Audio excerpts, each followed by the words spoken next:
काय सूर्यकोटि समप्रभ निर्विघ्न कुरु मे देवं सर्वकार्येषु सर्वदा। ओम सुमुखाय नमः दन्ताय नमः कपिलाय नमः गजगणकाय नमः लंबोदराय नमः विकटाय नमः विघ्ननाशाय नमः विनायकाय नमः धूम्रकेतवे नमः गणाध्यक्षाय नमः भालचंद्राय नमः गजाननाय नमः। ओम गणपति विघ्नराजो लंबदंडो गजाननो धेमातुरसायरम्भो गदन्तो गणाधिप विनायक चारुकन्नं पशुपालो भवत्म च द्वादशतानि नामानि प्रातरुतायं यं पठेत् विश्वं तस्यं भवेद् न स विघ्नं भवेत् कच्चिदः।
गणपति बप्पा मोरया। जागरूक टाइम्स को बहुत सारी ब्लेसिंग्स गणपति की तरफ से।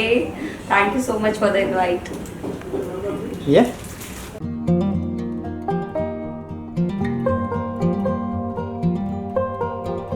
स्वागत है आपका जागरूक टाइम्स में। थैंक यू आपका समय निकाल कर यहाँ आने के लिए।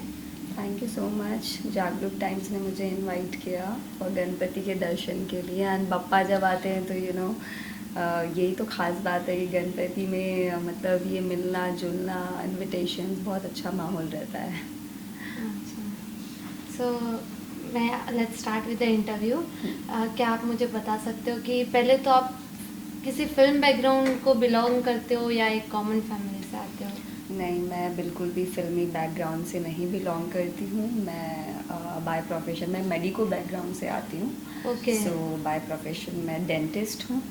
सो मेरे पूरा फैमिली मतलब बचपन से मैंने सिर्फ स्टडीज़ और लाइक मेडिको अपने आसपास देखा है बिकॉज मेरी मम्मी खुद हैं। ओके। एंड या दैट्स इट। बाकी वहाँ से मतलब 5 साल पढ़ने के बाद शफल करना बहुत ही ज़्यादा डिफ़िकल्ट एक डिसीजन था, क्योंकि 5 साल जब आप किसी चीज़ के बारे में पढ़ते हो, आपका सारा दिमाग आपने उस चीज़ को दे दिया, उसके बाद सडनली आप किसी और चीज़ में स्विच करते हो जिसके बारे में आपको कुछ भी नहीं पता है। आई मीन आपको सिर्फ उतना पता है जो दिख रहा है, बट जो एक्चुअल में जो चीज़ें आपको प्रिपरेशन करनी पड़ती है, जो एक्टिंग के लिए ऐसा नहीं है कि आप मूड के आ गए और आप एक्टर बन गए। इसके लिए बहुत सारी प्रिपरेशन लगती है, बहुत सारी क्राफ्ट के ऊपर आपको वर्क करना पड़ता है। तो वो सब चीज़ें मैंने कुछ भी नहीं करी थी। सीधे बस मैं मुंबई आ गई थी और वहाँ से बस ठीक है धीरे धीरे मैंने सीखा अपने ही एक्सपीरियंस से, क्योंकि ये क्राफ्ट ही ऐसी है कि आप इसमें पढ़ना लिखना लिखित में कुछ ऐसा it is all about practical. The more you become comfortable with camera, you get to know कि आप क्या कर रहे हो, कैसे कर रहे हो, क्या चेंजेस करना है। So it is all practical. Okay, so आप मतलब एक मेडिकल फील्ड में घुसना तो बहुत ज़्यादा डिफ़िकल्ट है। एक एक्टिंग तो एक क्रिएटिविटी की बात होती है, और जो आप बोल रहे हो कि आप मेडिकल फील्ड में थे तो उसके लिए तो बहुत हार्डवर्क की ज़रूरत होती है। तो आपने इतना हार्डवर्क करके आप जब एक्टिंग फील्ड में स्विच कर रहे थे तो आपके पेरेंट्स का क्या रिएक्शन था? देखिए मुझे लगता है कि जब भी कोई एक्टिंग में स्विच करता है फ्रॉम नॉन एक्टिंग बैकग्राउंड, तो मुझे लगता है कि सबके घर वाले नहीं चाहते हैं, और बहुत कम लोग होते हैं जो चाहते हैं ऐसा कि चलो ठीक है, उनको बचपन से उनको यही करना है तो उनके घर वाले सपोर्ट करते हैं। बट जैसे मैंने पढ़ाई करी, फिर मेरा स्विच करना बहुत डिफ़िकल्ट था। मेरे मम्मी को कन्विंस करना, मेरे भाई को कन्विंस करना, बट या आई एम लकी, मेरे भाई ने मुझे हमेशा सपोर्ट किया है। मेरे भाई ने मेरी मम्मी के साथ मतलब फाइट्स की हैं कि हाँ ठीक है, लेट हर डू, उसका भी मन है, Okay. उसको इच्छा है तो करने दो। हाँ. बट जैसे कि आपने कहा कि मेडिकल में yes it is a very difficult profession, क्योंकि 5 साल आपको इसमें पढ़ना होता है, उसके बाद आप कुछ प्रैक्टिस स्टार्ट करते हैं। तो जब हाँ. आप 5 साल किसी को दे दे, 5 साल एक बहुत बड़ा हाँ, I समय know, है, yes, तो exactly. जैसे अभी स्ट्रगल के लिए बोला जाता है कि हमारी इंडस्ट्री में सब आते हैं तो लाइक आपको बहुत सारे लोग हैं जिन्होंने 10 साल 15 साल स्ट्रगल किया, उसके बाद जाके उनको विजिबिलिटी, काम बहुत अच्छे लेवल का मिलता है। हाँ. सो मेरे तो 5 साल का मेहनत पहले घर पे हो गया, जिसको उसके बाद फिर मैं यहाँ पे आती हूँ, फिर मैंने ज़ीरो से दोबारा से मेहनत की है। सो वो मेरे लिए एक बहुत डिफ़िकल्ट सिचुएशन, कभी कभी मुझे लगता है कि लाइक 5 साल उधर मेहनत किया, हाँ. फिर यहाँ पे आके भी लाइक मेरे को मुझे ऐसा लगता था कि लाइक मैं लेट हूँ, क्योंकि जो भी एक्टिंग इंडस्ट्री में आते हैं वो लोग 19-20 साल की उम्र में आ जाते हैं, और मैंने जब अपना मेडिकल किया है मैं 23 में यहाँ पे आई हूँ।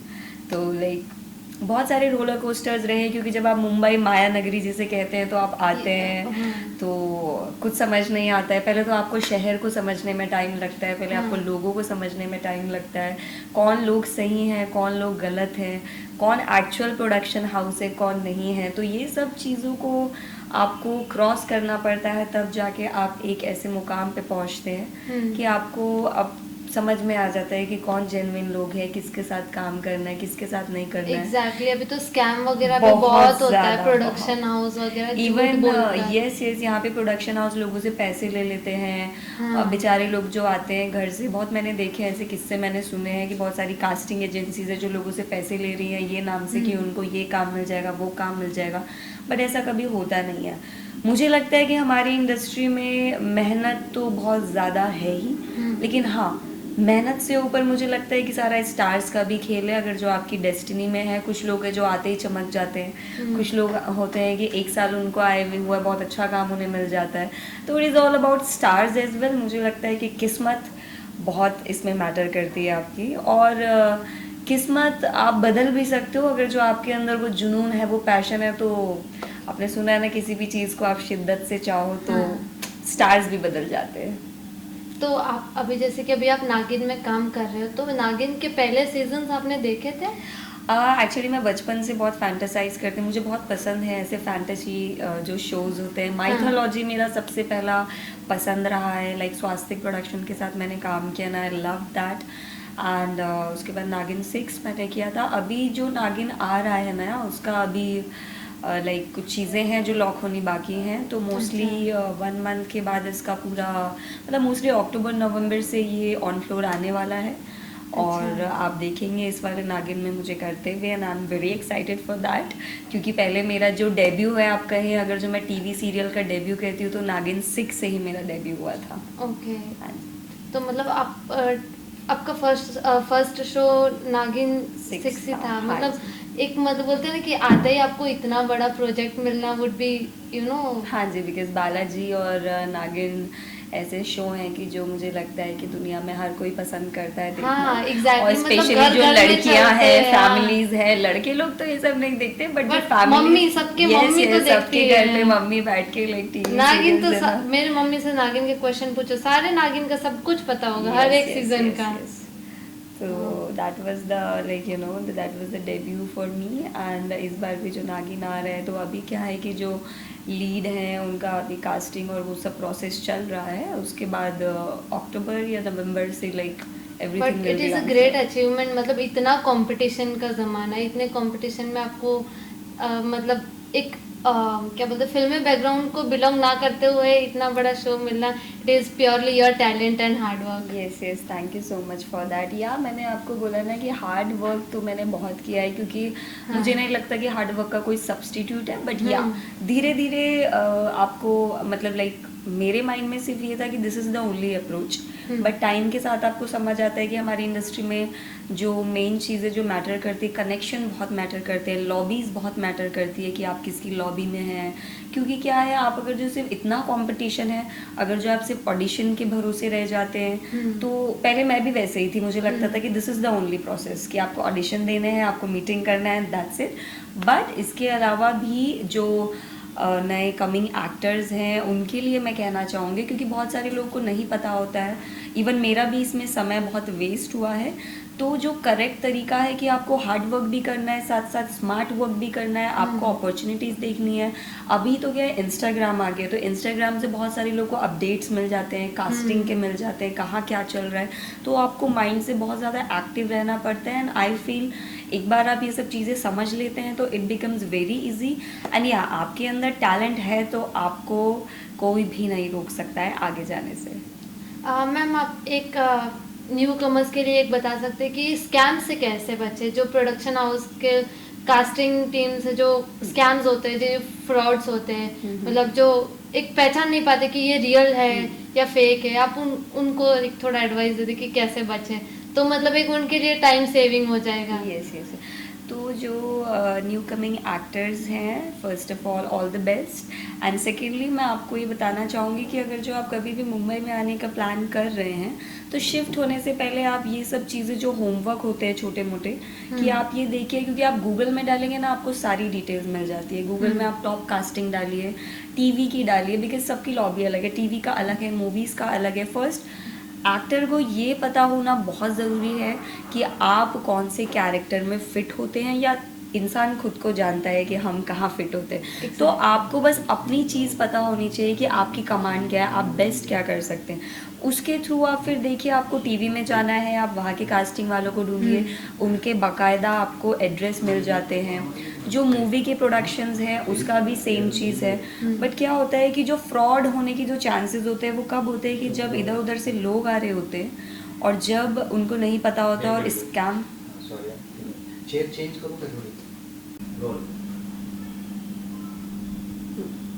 सो जनरली जो आपने मुझे पूछा था कि स्कैम के लिए हम क्या मतलब लोगों को सजेस्ट कर सकते हैं, तो जो न्यू कमर्स हैं उनकी फैमिलीज़ के साथ आते हैं, जो भी लोग आ रहे हैं आजकल बहुत इजी हो गया। वो ज़माना गया कि लोगों को पता नहीं होता था। इंस्टाग्राम फेसबुक में सब चीज़ें अवेलेबल हैं। इवन इंस्टाग्राम फेसबुक के थ्रू भी आजकल स्कैम हो रहे हैं। तो पहली चीज़ आप बस ये ध्यान रखिएगा कि कोई भी अगर जो आपको एक्टिंग के नाम पे कि आपको काम दिलाएंगे, आपको ये दिलाएंगे, अगर जो आपसे कोई भी पैसे लेता है, तो मुझे नहीं लगता कि ऐसा भी कोई यहाँ पे एजेंसी है कि जो पैसे लेके काम देता है। काम आपको आपके टैलेंट, आपके हार्डवर्क, आपके कनेक्शन की, जैसे आपको कोई रेफ़र करता है, इस तरीके से ही आप आगे बढ़ते हैं, आप काम करते हैं। लेकिन अगर जो कोई आपसे पैसे लेता है, जैसे इंस्टाग्राम में मैंने बहुत देखा है कि लाइक वाया सिटीज़ में लोग बैठे हैं, अब दूसरे शहरों में लोगों को नहीं पता कि क्या चल रहा है, एक्चुअल में कास्टिंग चल भी रही है या नहीं। बट ऑनलाइन में आजकल इतना स्कैम हो रहा है कि लोग पैसे ले रहे हैं उनसे, कि मैं दूसरी सिटी में लोग बैठे हैं, बेचारे लोग अपने पैसे दे रहे हैं कि चलो हमको आज काम मिलेगा, कल काम मिलेगा।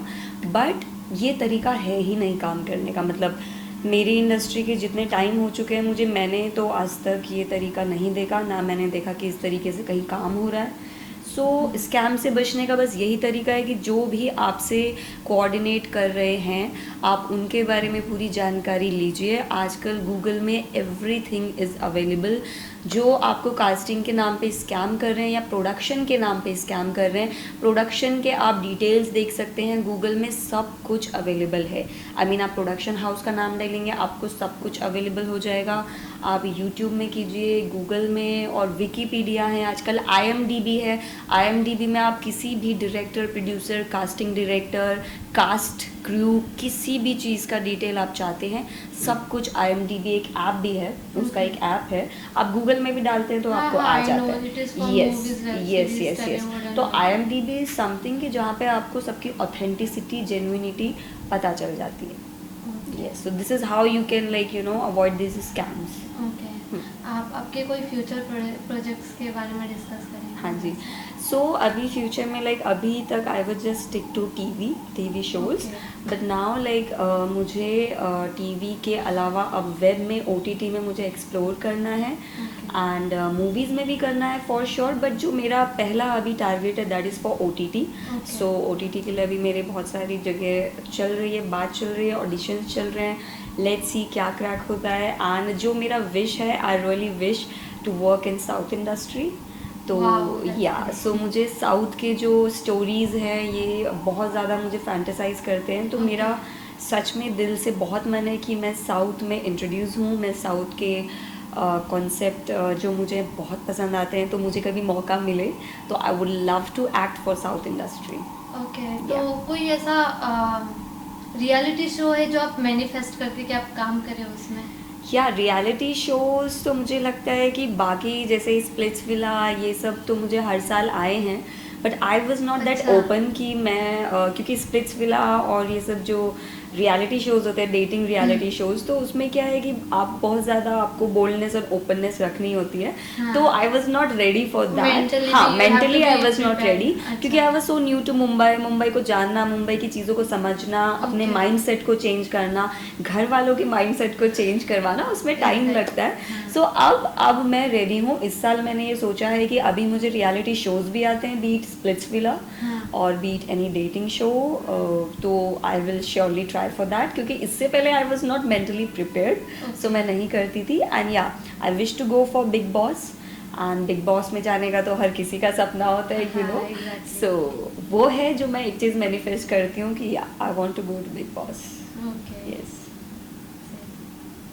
कोई मैसेज जो आप न्यू कमर्स को देना चाहोगे? यस, मैं सबको यही मैसेज देना चाहूँगी कि देखिए, आप कभी भी ये मत सोचिए कि शॉर्टकट तरीका है। I think hard work is the only way to success.